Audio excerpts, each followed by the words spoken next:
Hi guys, this is Perkins here. Today we're going to be talking about Module 1, Lesson 36 and 37.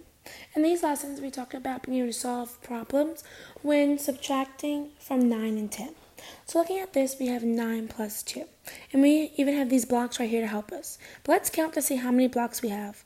We have 1, 2, 3, 4, 5, 6, 7, 8, 9. Okay, we have 9 blocks. That's because 9 is our whole.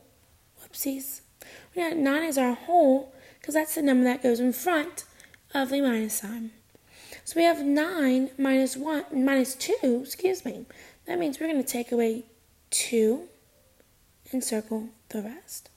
So let's see how many is left. 1, 2, 3, 4, 5, 6, 7. 7. So now let's do this in our number bond. We know that 9 is our whole.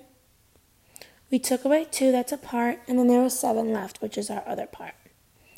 So now we're going to look at this, and we are going to just do the switcheroo, that commutative property. And we're going to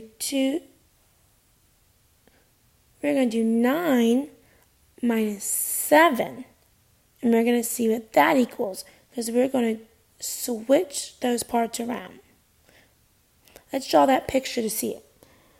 So we know and there's 9 cubes right here, and we're going to take away 7 of them. So 1, 2, 3, 4, 5, 6, 7. Let's see how many we have left. 1, 2. So we see that in both of these, the parts and the whole is the same. They both have 9 as our whole, and we both have 7 and 2 as our parts. The only thing that's different is that 7 and 2 just switched places. So that's it for this video.